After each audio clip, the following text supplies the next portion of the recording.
The cobalt blue key sleeve bends between my fingers before Grant Mercer tears it out of my hand. Across the marble lobby, Evelyn Sloan stands beside an open suitcase, while another woman holds up a phone displaying a digital key for the same penthouse. The ballroom doors spill brass music and auction chatter into the silence around reception. "You humiliated our VIP and ruined tonight," Grant snaps. I assign the penthouse exactly as instructed. His initials are on the arrival sheet. Mine are on the sleeve, beside the time I encoded Evelyn's keys. "Grant, open the door audit." "Denise," he points at me without looking away, "escort her from reception." Security Supervisor Denise Holloway approaches slowly. "The door system recorded every change," I say. Grant's face shifts. Not much, just a tightening around his mouth. Evelyn watches him disable my terminal, then looks at the blue sleeve he has dropped on the desk. "Before you remove her," she says, "I'd like to know whose credentials reassigned my suite." For one strange second, Grant looks at me as if I'm the only person in the lobby who can save him.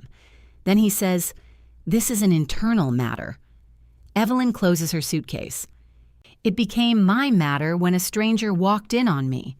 The stranger, a silver-haired woman in an ivory dinner jacket, gives an offended little cough. "I did not walk in on you. The key opened the door I was assigned." "Which is exactly the problem," Evelyn says. Grant turns his back on both of them and lowers his voice. "Nora, don't make this uglier." I almost laugh. He has accused me in front of 24 people, cut off my system access, and called security. Apparently, ugliness has now become my contribution. Denise touches 2 fingers to her radio, but doesn't speak into it. "Let's step off the floor. I don't move." Behind Evelyn, one of the gala photographers lowers his camera. The Bellwether Foundation's gold logo glows on a screen above the ballroom entrance. Servers in black jackets pass through the crowd carrying trays of champagne, their eyes fixed with painful concentration on anything except us. Grant's hand settles on the marble desk. "Now, Nora." The word lands differently from the shout. It has history in it. Grant hired me 19 months earlier, when my resume had a gap large enough to make recruiters polite. He had glanced at the dates, asked one question about my mother's illness, and then moved on to occupancy forecasts. I remembered that mercy every time he asked me to stay late, clean up someone else's error, or accept responsibility for decisions made above my pay grade. Now he is spending it. I unclasp my name tag and place it beside the monitor. "Nora," Denise says, again, softer. I walk with her. We cross the lobby past the floral installation Camille's banquet team spent 3 hours rebuilding after the first arrangement blocked the fire panel. White orchids rise around us like expensive smoke. At the ballroom entrance, my sister stands frozen with a tray of auction paddles pressed against her hip. She looks from me to Denise. "What happened?" "Keep the doors covered," I say. Grant calls after us. "Camille, your team needs you." Her jaw tightens. She is the banquet captain tonight, which means 280 guests, 6 dietary flags, a live auction, and a keynote speaker who has already asked why the green room hummus contains garlic. She cannot leave the floor without causing the kind of visible problem Grant knows how to punish. "I'll find you," she says. Denise leads me through the service door. The music vanishes behind it, replaced by the rattle of glass racks and the rubber squeak of kitchen shoes. Someone has taped a handwritten sign above a speed rack, "Do not touch vegan, seriously." Under any other circumstances, it would make me smile. At the employee elevator, Denise presses B. "I'm not taking you out through the lobby loading entrance," she says. "We're going to my office." Am I being detained? No. Then I want my bag. You'll get it. And the key sleeve. Her eyes flick toward mine. Grant dropped it. I saw. I picked it up. The elevator opens. We step inside with a prep cook holding a hotel pan of rolls against his chest. He studies the floor numbers with intense devotion. Denise waits until he gets off it too. I place the sleeve in an incident envelope. "Thank you." "I didn't do it for you." I know. That is why I thank her. The hotel has two different hearts. Upstairs, everything is stone, velvet, lemon polish, and voices kept at the proper volume. Downstairs, pipes run exposed along the ceiling. Linen carts have dented corners. The air changes every 20 feet. Bleach, coffee, hot butter, damp concrete. I know every shortcut and every door that sticks in wet weather. My badge flashes red at the security office. Denise notices. That was fast. Grant disabled it at the desk. He disabled your property access, too. The badge reader flashes red again, cheerful and absolute. Denise lets me in with hers. Her office is narrow enough that the two visitor chairs must be angled to avoid the filing cabinet. 6 monitors show the lobby, loading dock, guest elevators, service corridors, and the penthouse hallway. On one screen, Grant is speaking to Evelyn with both hands open, his favorite posture when he wants anger to look unreasonable. Denise places a clear incident envelope on her desk. Inside it, the cobalt sleeve lies slightly crushed. Penthouse 1901 is circled in my handwriting. Beside it, 1031 NR. Did you photograph it? I ask. Evidence gets photographed. Before Grant can say someone wrote on it later, she gives me a level look. Evidence gets photographed. I sit down. My knees have begun to shake, which irritates me more than the accusation. Denise notices that too and turns one monitor away from me. Tell me what happened in order. At 2:15, Grant confirmed Evelyn Sloan in 1901. At 6:40, housekeeping released the suite. I checked the status with Maribel because the minibar sensor was still showing open. Engineering cleared it at 7:12. Evelyn's assistant messaged at 9:58 that her car was 20 minutes away. I encoded 2 physical keys at 10:31 and activated the mobile key. Why physical and mobile? Her profile requests both. Then, I put the packet in the left VIP drawer. Grant came behind the desk around 10:36. He asked whether Martin Vale had arrived. I said no. He went into the back office. 2 minutes later, a guest at 1422 reported a noise complaint, and I called the night manager on 14. The woman in the white jacket? I hadn't seen her until she came down from the penthouse. And when did Sloan arrive? 10:43. I handed her the packet. At 10:46, she called from upstairs and said someone had entered her suite. Denise types without looking at the keyboard. You're sure about the times? We had a sold-out gala. I was sure about the times before I knew I'd need to defend them. Her fingers pause. The hotel's electronic lock server has run 4 minutes slow since a failed software update in March. The reservation system keeps correct network time. The lock server does not. Engineering has an open ticket with the vendor, but replacement of the controller was deferred until after gala season. Until it is fixed, I require every front desk employee to write the actual time on VIP key sleeves after encoding. Grant calls it my arts and crafts project. Last week, he used one of those sleeves to scrape gum off the underside of the concierge desk. Denise reaches for her radio as someone knocks. Come in. Grant opens the door without waiting. He has removed his suit jacket. The rolled sleeves are deliberate. Grant never looks more competent than when he wants people to believe he is rescuing them from a disaster. Denise, give us the room. No, she says. His expression stays pleasant. I need 5 minutes with my employee. She's in security pending an incident report. She's suspended pending review. That isn't the same thing. Grant glances at the envelope. Why is that in evidence? Because it was part of the incident. It's a key envelope. Sleeve, I say. He looks at me. There are moments when correcting someone is strategically useless but spiritually necessary. Grant plants both hands on the empty visitor chair. Nora, I'm trying to contain this. Ms. Sloan's belongings have been moved to the Astor Suite. Ms. Calder has agreed to remain in 1901. We're comping both rooms. You gave the penthouse to Calder? I made an inventory decision.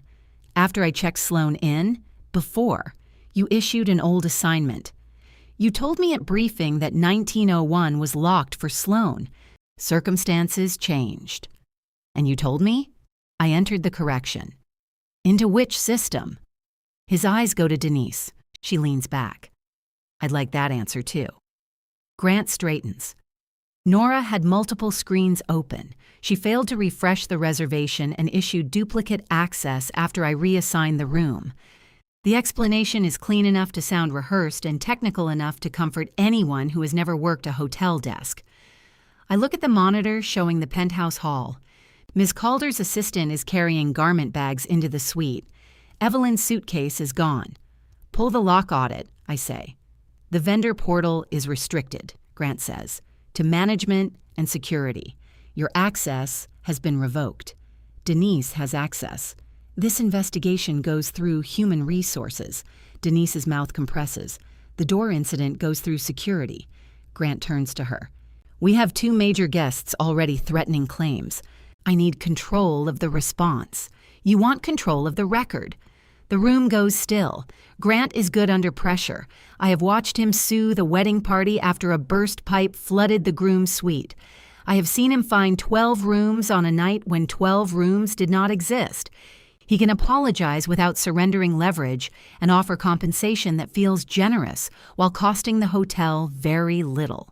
His mistake is assuming Denise can be managed like a guest. He changes approach. You're right, he says. Preserve everything. I'll ask corporate risk to oversee access. Until then, nobody opens or exports a log. That includes you? I ask. His attention returns to me. Collect your personal items and leave the property. HR will contact you tomorrow. My phone is in my locker. You can retrieve it with Denise. My shift binder is at reception. Hotel property. It contains my handoff notes. Exactly. For the first time, fear gets through the anger. My handoff notes document the entire shift, but they also belong to the hotel. The arrival sheet is in that binder. So are the housekeeping releases, engineering follow-ups, and the list of VIP packets I prepared. Grant sees the realization. His voice softens. Go home, Nora. Let us sort out what happened. Let us, as if we still stand on the same side of anything. Denise escorts me to the locker room. My badge fails twice more along the way. At my locker, I remove my flats and put on the sneakers I wear for the train. I fold my blazer into my canvas bag, then unfold it because I cannot stand the sight of the sleeves wrinkling. Denise waits by the door. Can I have my name tag? I ask. It's still at reception. Leave it. From the ballroom above us comes a dull wave of applause, softened by concrete and pipes. The auction must have started. Camille will be cueing the dessert drop, counting servers as they leave the service elevator, pretending she did not watch her sister get marched off the floor. I check my phone. 3 missed internal calls appeared before Grant disabled my extension forwarding. There is also a photograph from 6:17 that evening. Every gala shift, I photograph my checklist before the briefing, because Grant has a habit of adding tasks after the fact and insisting they were always there. I started doing it after he blamed the desk for failing to arrange a car no one had requested. The photo shows my clipboard on the marble counter. Across the top is the executive arrival report. Evelyn Sloan. Penthouse 1901, do not move, is highlighted in yellow. Grant's initials sit beside the instruction. At the edge of the frame is something I didn't mean to capture. Grant's hand holding his silver fountain pen over a blank line beneath Martin Vale's reservation. I enlarge the image. The line is blank at 6:17.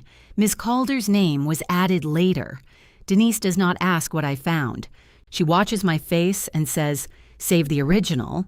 I send a copy to my personal cloud account, then another to Camille with no message.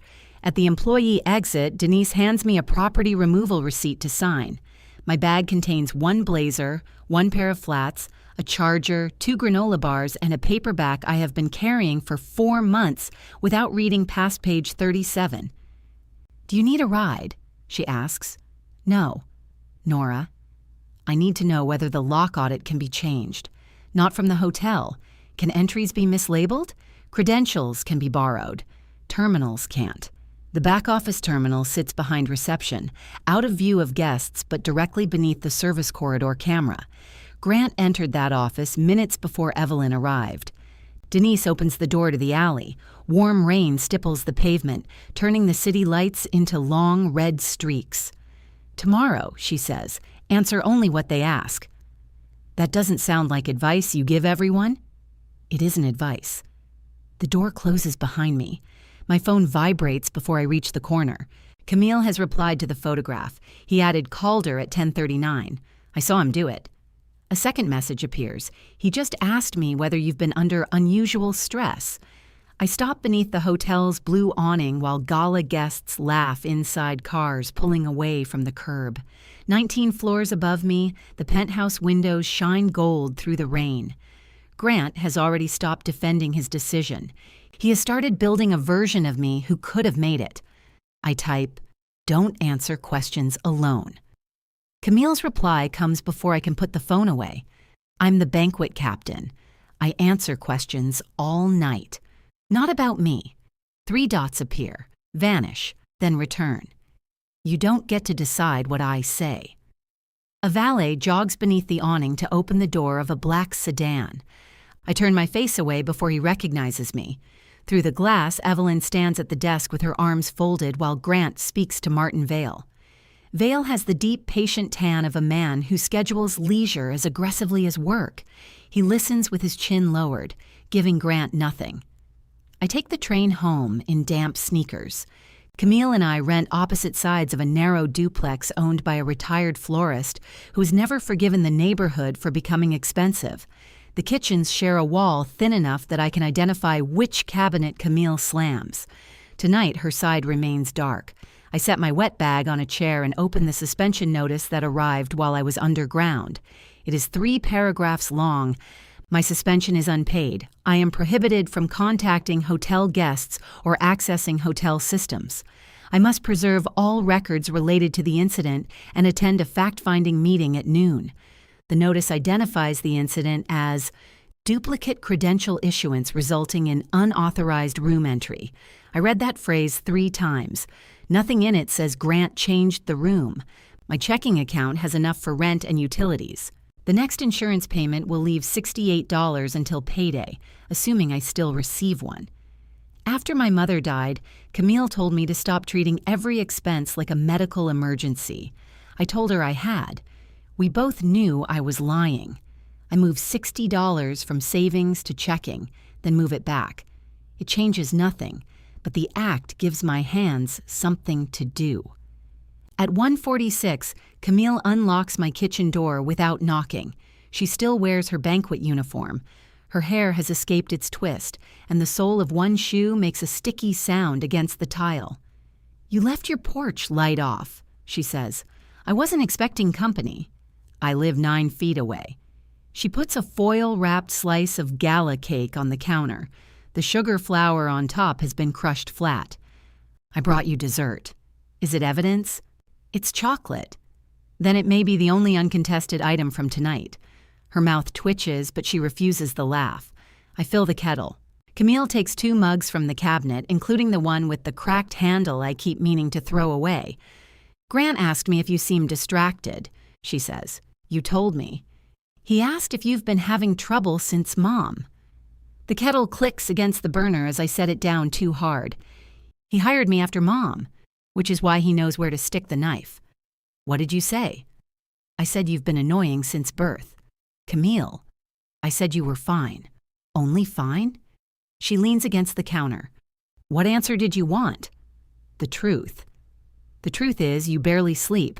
You count your grocery receipt in the parking lot, and last month you ironed a blouse while wearing it." The sleeve was wrinkled. "That is not a defense." "It worked." She rubs both hands over her face. "I also told him you don't make room assignment mistakes." "Did you tell him you saw him add Calder?" Her hands stop. "I texted you that privately," HR is going to ask. "Then I'll answer HR.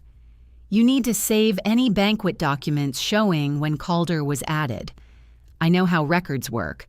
I'm not saying you don't. You're speaking in bullet points. You only do that when you think everyone around you is about to become incompetent." Steam begins to rise from the kettle. I turn off the burner. Grant is already making this about my mental state, and I'm already angry. That doesn't protect either of us. Camille pushes the crushed cake toward me. You know what your problem is? I'm sure you've prepared remarks. You believe fear only counts if it makes a spreadsheet. I look down at the foil. Your name is on the staffing plan.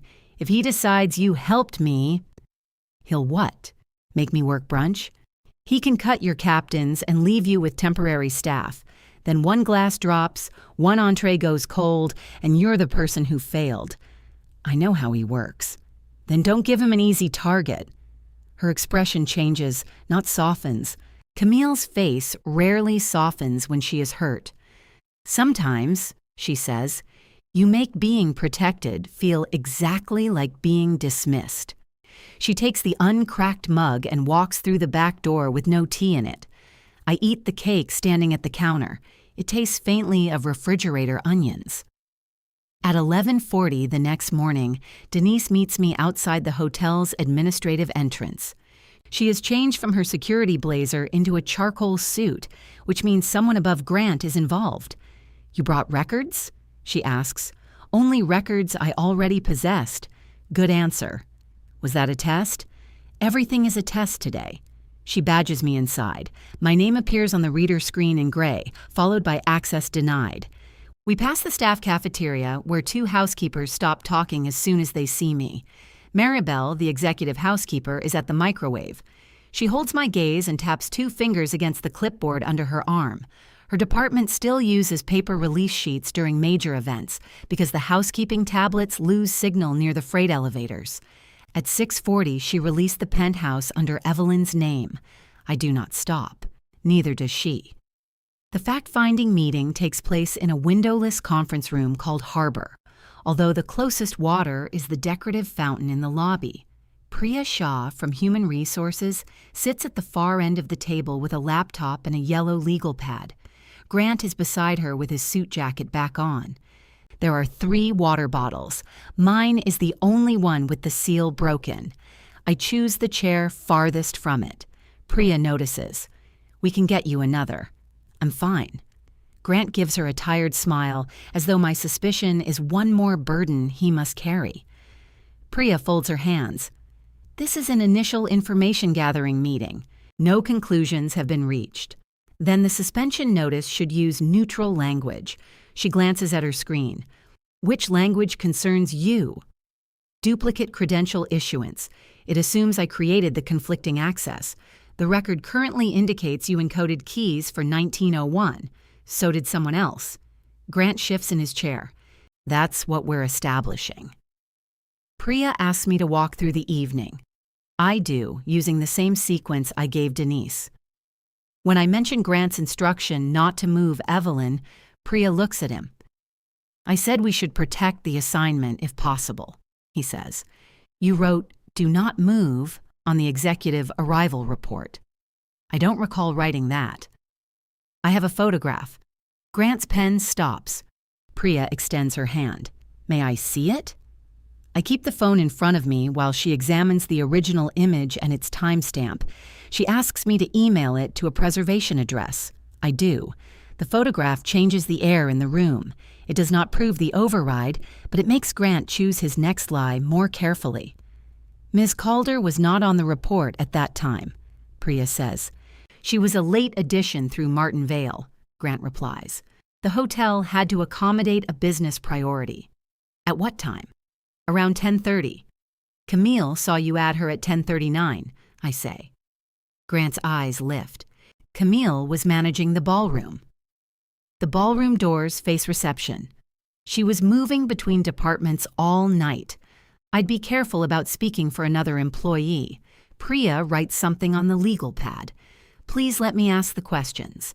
It is the mildest sentence spoken in the room, and Grant obeys it. She asks about the lock server. I explain the 4-minute difference and my sleeve procedure. Is that procedure written? She asks, in a front office memo dated March 11th.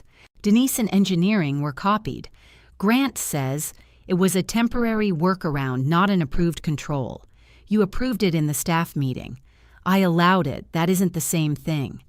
Then why did you allow it? Because Nora was concerned about timestamps. He says concerned as if it means unstable. Priya hears it too. Was the server discrepancy corrected?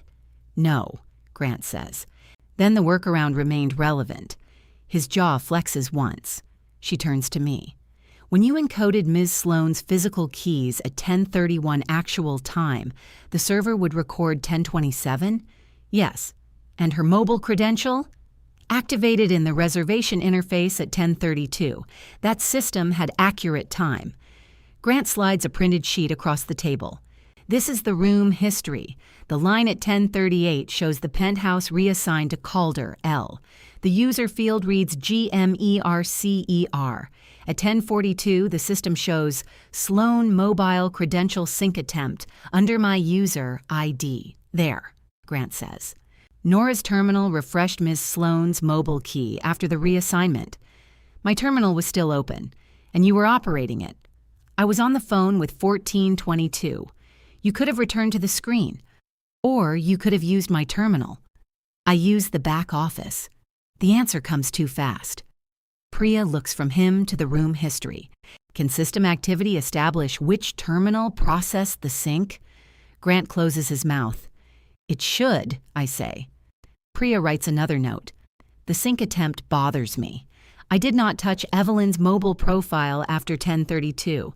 Someone refreshed it at 10:42, 1 minute before she arrived. If Grant used my open terminal, he was not merely moving Evelyn on paper. He was trying to disable her access without leaving his user ID on every step. Grant leans back. I was managing 2 high-level arrivals and an active guest conflict. Nora knew inventory was changing. At minimum, this was a communication failure. A communication failure by whom? I ask. Both of us. You gave my room away, used my terminal, and then accused me before the client. I did not use your terminal. Then preserve the camera outside the back office. Denise speaks for the first time from her chair near the door. Already preserved. Grant turns toward her. She does not blink. Priya closes the laptop halfway. I'm pausing this meeting until corporate risk reviews the access data. Grant places one palm over the printed room history. There is still an operational issue. We can't have Nora return to reception while the client complaint is active. I wasn't planning to. His face shows a brief, genuine surprise. Gratitude has trained him to expect my cooperation even after cruelty. He asks Priya for 5 minutes alone with me. Priya refuses. He asks whether he may present a proposed interim resolution. She allows that. Grant takes a single-page document from his folder. The offer restores my pay and assigns me to overnight audit for 30 days while the hotel reviews procedures. In exchange, I will acknowledge that I failed to verify a late room reassignment and that his response in the lobby was intended to prevent further guest disruption. We will both commit to improved communication. Overnight audit has no overlap with VIP arrivals, Grant says. It gives everyone room to cool down. It removes me from view. It keeps you employed. Priya's expression remains neutral, but her pen has gone still. I read the final paragraph twice. This waives my right to dispute the disciplinary note. It closes the incident.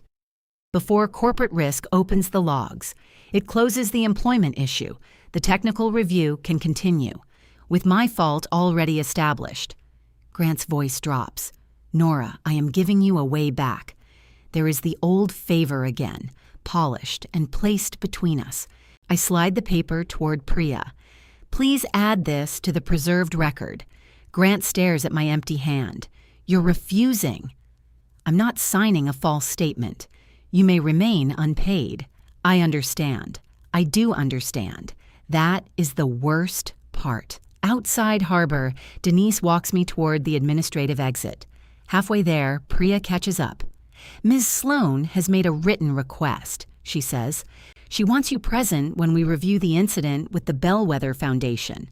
Grant appears in the conference room doorway behind her. Priya continues. She has also asked that the full credential history be available. For the first time since the lobby, Grant looks less angry than afraid. My phone vibrates in my bag. Camille has sent a message. I gave HR my statement. A second follows. I said I saw him writing at the desk. I couldn't swear what he wrote or when. I looked toward the ballroom doors, then at Grant. He has found the space between what my sister knows and what she is willing to risk, and he is already standing in it. I don't answer Camille until Denise and I reach the administrative entrance. We need to speak in person. Her reply is immediate. You mean I need to be corrected in person? I put the phone away. Denise pushes open the exterior door. Your sister? Is the entire building reading my messages? No, you get the same crease between your eyebrows that she does. We don't look alike. You look exactly alike when one of you is about to make the other miserable. Rainwater drips from the metal awning. Across the alley, a delivery driver wrestles 6 cases of sparkling water off a hand truck while arguing with someone through an earpiece. The hotel keeps operating. Deliveries arrive, rooms turn, guests complain about pillows. My absence has already been absorbed. Will corporate risk give me the audit before the client meeting? I ask. Priya has to provide the records they intend to rely on. That isn't what I asked. Denise checks the alley before answering. I requested a certified export directly from the lock vendor. Grant requested an internal screenshot. A screenshot he controls. I used more professional wording. When will the vendor answer? They have 48 hours under our service agreement. Evelyn's review? Friday morning, 2 days. Denise hands me a business card with her personal number written on the back. For scheduling. Don't ask me for evidence. I wouldn't. I know, that's why I gave it to you. At home, Camille's kitchen cabinets begin speaking around 6. 1 slam means she is cooking. 2 means she is searching for a lid. Continuous percussion means I should wait. I last 11 minutes. She is chopping celery with enough force to alter the countertop. Her captain's jacket hangs from the back of a chair. Someone has spilled red wine down one cuff. You told HR less than you told me, I say. She keeps chopping. I told them what I could prove. You could prove the time. I could prove I looked at the lobby clock around then. I could not prove the exact second his pen touched the paper. You texted 10:39. I was angry. You were accurate. Those are not the same thing. The knife stops. A celery crescent sticks to the blade. Grant asked how many agency servers I need for the Vail dinner next month, she says. Then he asked whether I was certain my team could support it at current labor. There it is. He threatened your staffing.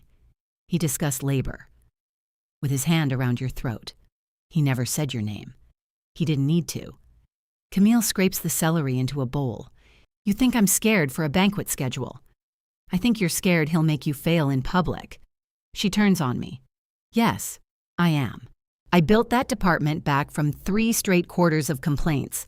I trained people who had never carried a tray through a crowded room. I got our food timing under 12 minutes. Grant can replace half of them with agency staff who don't know the service elevators, then stand in the ballroom and ask why my standards slipped. I know. No, you know how to list it. You don't know what it feels like to have my work tied to whether I say the right thing about yours. The words hit because they are true and because she intended them to. I sit at the little table beneath her window. He tied them together, not me. You always say that like knowing who started it makes the knot looser. What do you want me to do? I wanted you to let me be angry before you gave me instructions. The refrigerator hums. On the counter, the celery begins to dry around the edges. I was afraid, I say. Camille lets out one short breath. Congratulations, you've joined the human race. I was afraid you'd say something he could use against you. He's already using me. I know that now. She looks down at the knife, then sets it in the sink. I did tell Priya I saw him writing after the gala started. I said Calder wasn't on my banquet copy at briefing. Did Priya ask for the copy? Yes. And? I couldn't find it. My chair scrapes the floor. What do you mean? I mean, it wasn't in the event binder when I finished. Who had the binder? Half the department. We were serving dinner. I stand too quickly and bump the table. Camille. See? Bullet points. That sheet matters. I know it matters. Then why didn't you secure it? Her face closes. The question hangs between us with Grant's voice inside it. You knew it mattered, so why didn't you prevent the problem? I sit again. I'm sorry.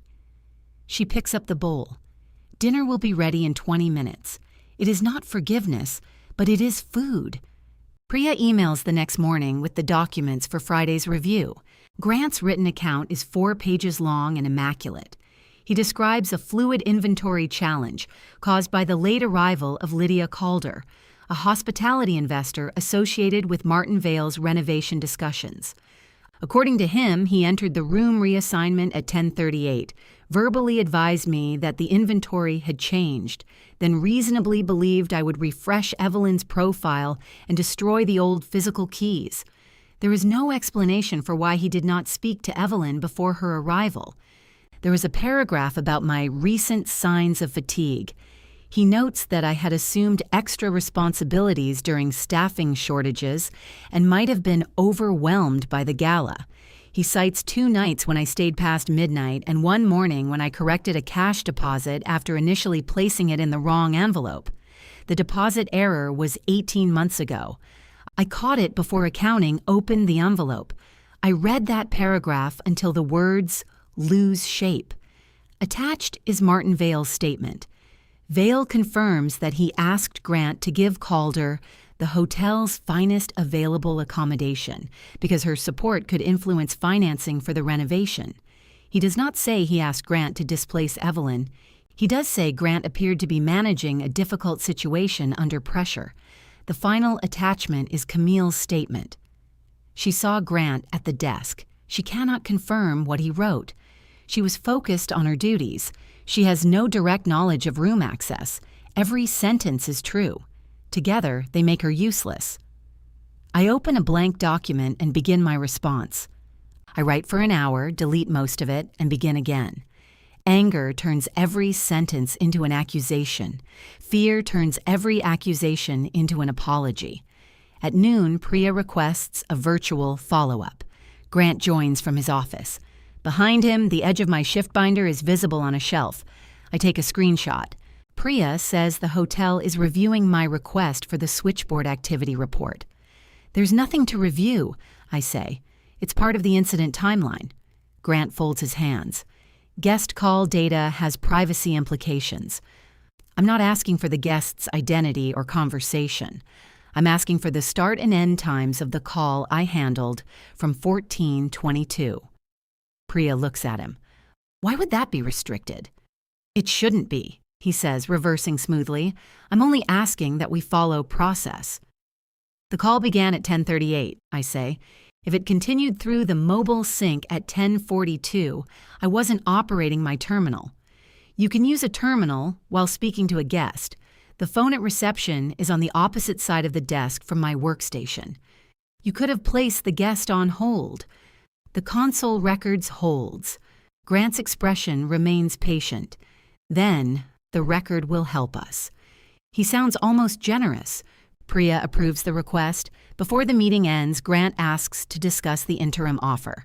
I say my answer has not changed. Nora, the Bellwether Foundation, has paused negotiations for its winter summit, he says. That is 900 room nights plus catering. If we lose it, there will be consequences beyond the front desk. Are you explaining the stakes or assigning them to me? I'm asking you to see the entire hotel. I saw it when you removed me through the lobby. His eyes harden. I made a decision to protect a financing relationship that could pay for overdue room renovations, elevator modernization, and permanent banquet positions. Calder did not make an unreasonable request. She asked for the best available room. Yes. Evelyn's penthouse wasn't available. I believed she could be accommodated in the Astor suite. Then why didn't you tell her? Because Vale and Calder arrived ahead of schedule, you had already prepared Sloane's packet, and the gala floor was unstable. The gala floor was not unstable, I say. On the screen, Priya's gaze shifts toward Grant. He realizes too late that he has insulted Camille's department while defending pressure on Camille's department. "I meant the arrival sequence," he says. "You had 5 minutes to call Evelyn's assistant. You had time to use the back office terminal, write Calder onto the report, and touch my open workstation. You had time to disable my badge before security reached the desk. I did not touch your workstation. Then the sync came from someone else. It may have been automatic. It wasn't. Systems behave unpredictably. That is why they keep logs." Priya ends the meeting before either of us says something she will have to type verbatim. The switchboard report arrives that afternoon. The call from 1422 began at 10:38:11 and ended at 10:42:36. There was no hold. The mobile sync processed at 10:42:08, 28 seconds before I hung up. I send Priya a short response. I do not celebrate. The record proves I was on the phone. It does not prove my hand could not reach a screen. Grant will say exactly that. Still, I print the report at the neighborhood copy shop and place it beside the photograph from 6/17. One detail shows what Grant planned. The other narrows what I could have done. My rent clears overnight. The insurance payment follows. I cancel a dental appointment and turn down the heat even though the rain has brought a cold front. Holding my line feels less like courage than opening envelopes with a calculator beside me. Camille does not come through my kitchen door. At the hotel, Grant removes 2 experienced servers from her Friday roster and replaces them with agency staff. She tells me through a 3-line text, then adds that it may be coincidence. I type 5 different responses and send none. On Thursday evening, someone knocks. Camille stands on my porch holding the crushed slice of gala cake, still wrapped in foil. "You forgot this," I say. "I stole it back from your refrigerator." That seems inefficient. I needed something in my hands. She comes inside and sets the cake on my table. Then she peels the foil away from the cardboard beneath it. Folded between the layers is a photocopied executive arrival sheet. "I made this at 10:40, she says. After I saw Grant add Calder, I copied the page because Vale had changed the seating plan twice, and I needed to know who was actually in the building. The copy shows Evelyn highlighted in yellow beside penthouse 1901, do not move. Lower down, Lydia Calder's name appears in Grant's handwriting, squeezed into the margin beside Vale. An arrow points from Calder to 1901. Next to it are Grant's initials. The original was gone when I checked the binder, Camille says. Then I remembered seeing Grant fold a page into his jacket after the lobby incident. Why hide this in cake? I didn't know if he'd asked security to inspect my bag. Denise would never, I was afraid, Nora. The correction dies in my mouth. Camille sits across from me. I need to amend my statement. He'll know. He already cut my floor. He can make it worse. Yes. The simplicity of her answer hurts more than an argument. I reach across the table. For a moment, neither of us knows whether I'm asking for the document or her hand. She gives me both. We scan the copy, photograph the foil, and email Priya an amended statement. Camille describes where she made the copy, where she stored it, and when she saw Grant remove the original. She does not embellish what she cannot prove. At 9:13, Priya confirms receipt.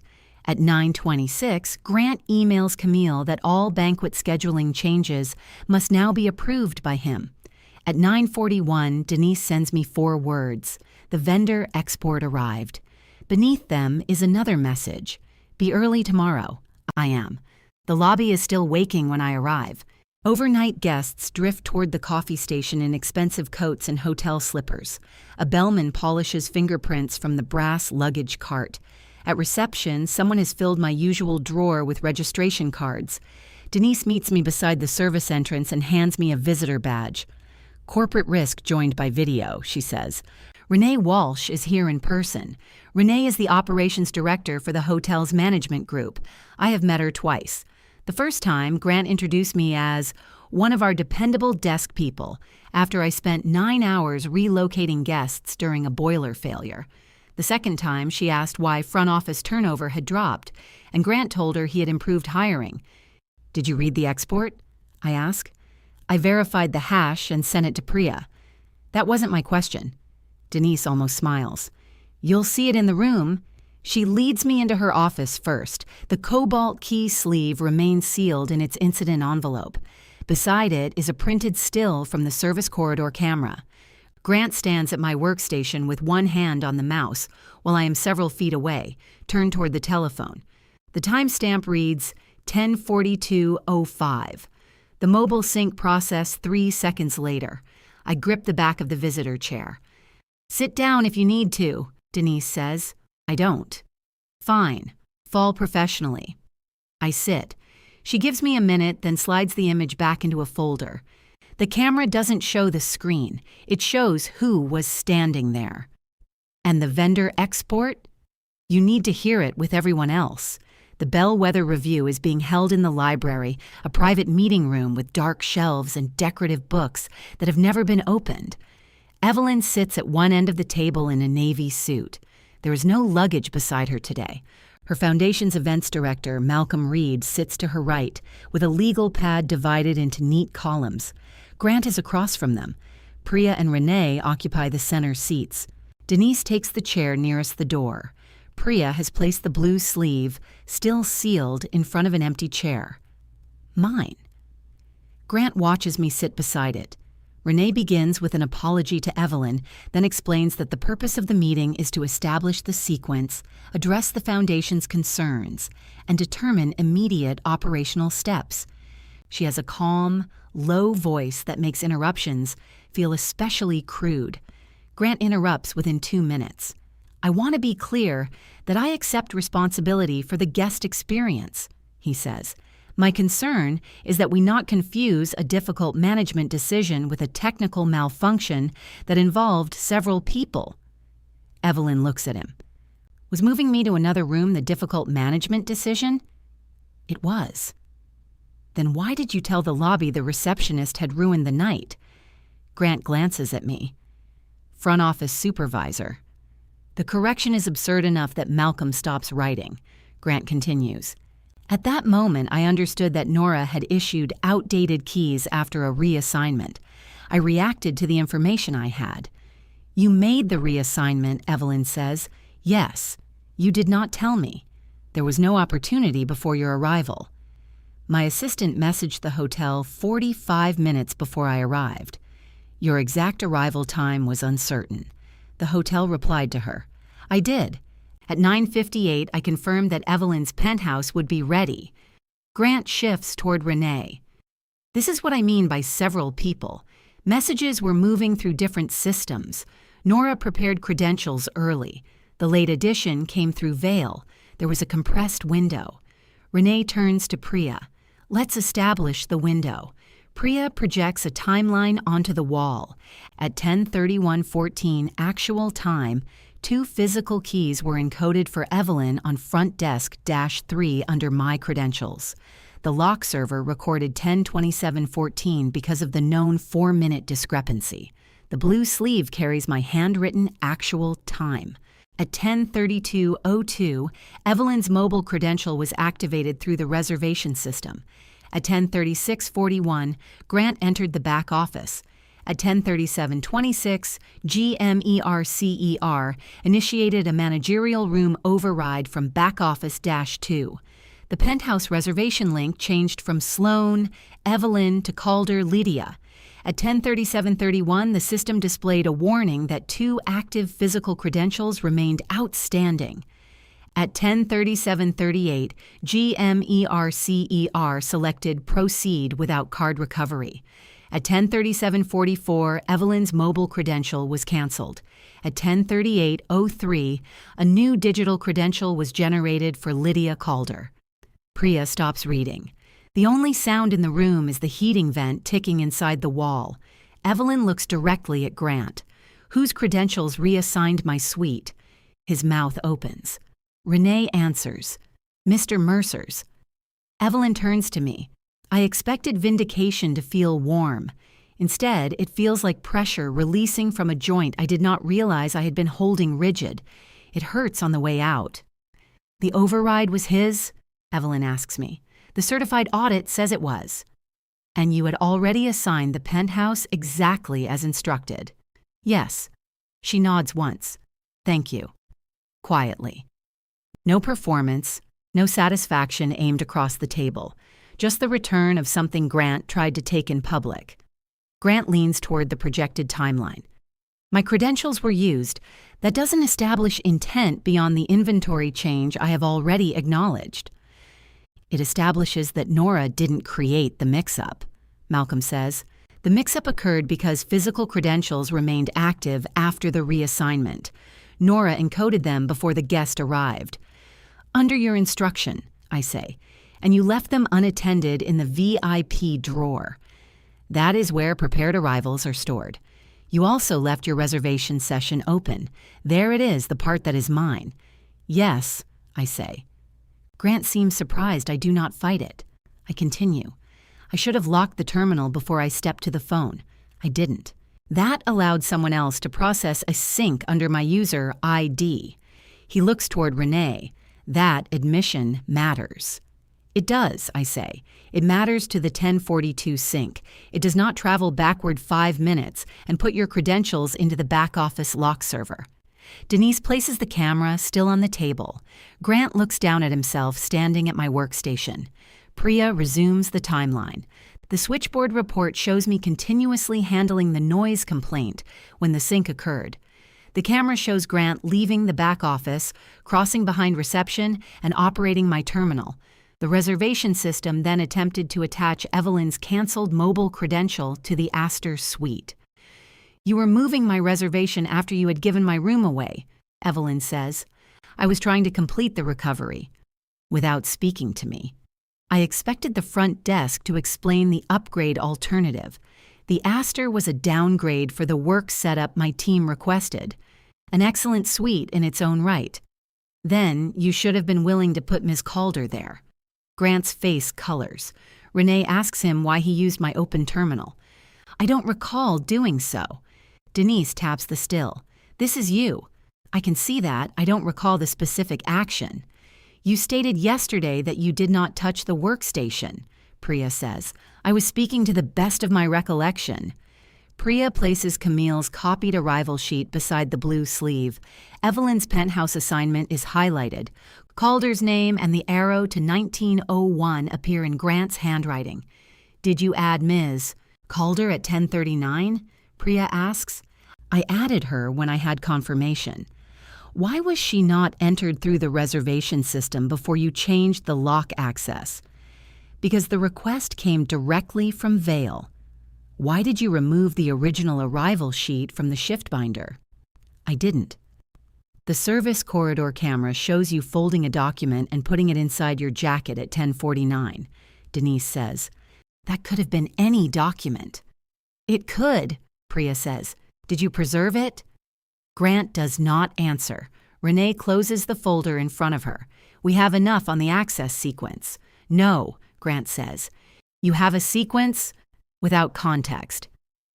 He turns to Evelyn, and for the first time I see the manager who saved the wedding during the flood, who negotiated with a union electrician while water ran through the ceiling, who could calculate the value of a guest relationship before anyone else finished introducing themselves. Lydia Calder is considering a significant investment in this property, he says. The renovation affects every guest room and every department. Vail told me that her experience mattered. I had an opportunity to protect funding that will determine whether this hotel stays competitive. I made the call. Evelyn studies him. I understand why you wanted to impress her. His shoulders lower a fraction. I don't understand why impressing her required humiliating Nora. The lobby was escalating. You escalated it. I believed Nora had failed to follow the change. You knew she had prepared my keys before you made the change. The system warned you. Grant looks at the projected line. Proceed without card recovery. He tries another direction. I was protecting the hotel. Sometimes leadership means deciding which relationship carries the greater, long-term value. Evelyn's gaze moves to the cobalt sleeve, and sometimes it means deciding which employee looks cheapest to sacrifice. Respectfully, that is not what happened. It is precisely what I watched happen. Renee asks Priya to review the events after the lobby incident. My access was disabled before Denise reached reception. Grant removed the original shift binder from the desk. His written statement described my fatigue and an old deposit correction. He proposed an unpaid suspension unless I accepted overnight reassignment and signed an acknowledgement of fault. Then Priya places 2 banquet rosters side by side. On the first, Camille has her regular experienced team for Friday. On the second, issued after her initial HR interview, 2 servers have been replaced. Grant's email places all future banquet scheduling under his approval. It was sent 13 minutes after Camille amended her statement. That was a labor allocation decision, Grant says. Based on what forecast? Renee asks. The paused Bellwether business. The Friday event is unrelated to Bellwether. We needed to reduce exposure. Agency servers cost more. Grant stops. Renee removes her glasses. You are being placed on administrative leave effective immediately. Do not access hotel systems or contact employees about this review. Priya will provide instructions. His eyes find me. I hired you, he says. The room goes very still.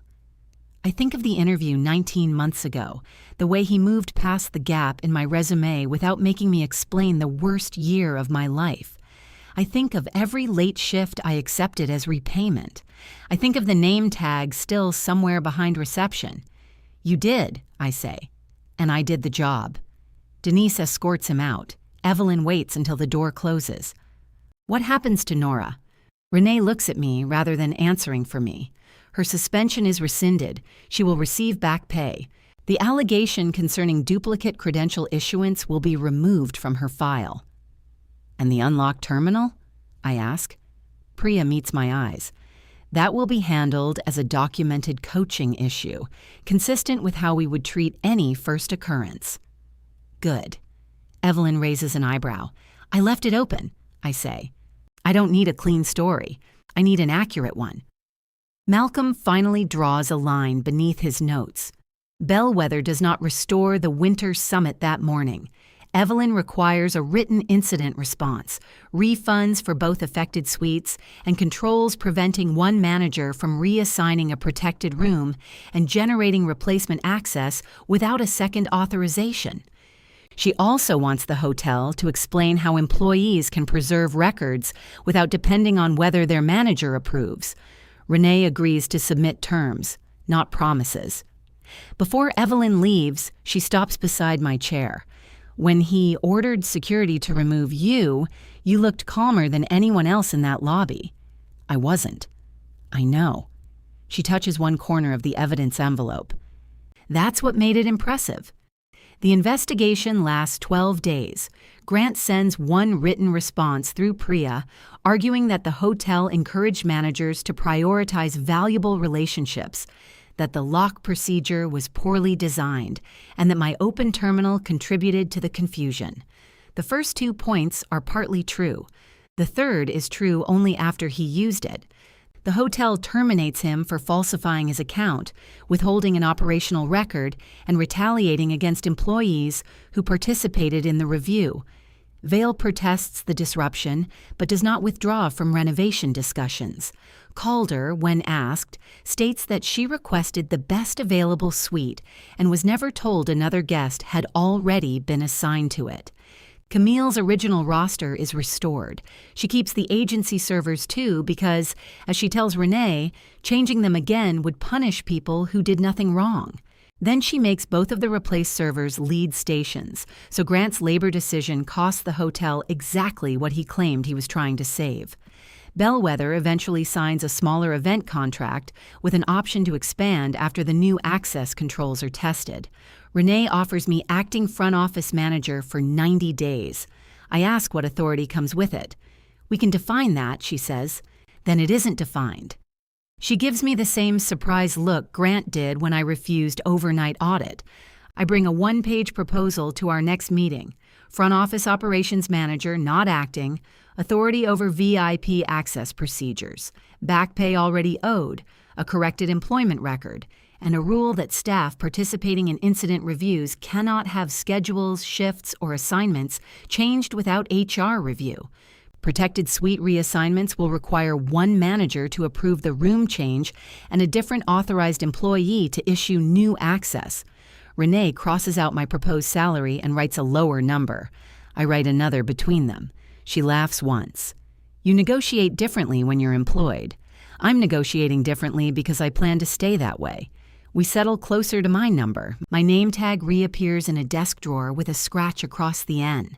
I keep it rather than ordering a new one. By the next sold-out gala, the front desk has a second authorization tablet, the lock server displays correct time, and Camille's banquet team has reduced dinner service to 11 minutes.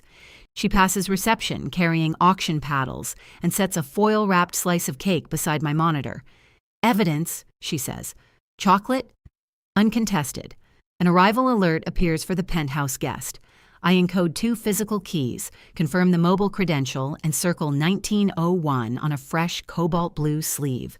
The new procedure asks for a second set of initials. My desk agent checks the screen, signs beneath mine, and slides the sleeve back to me. I place it gently on the marble counter with the room number facing the guest.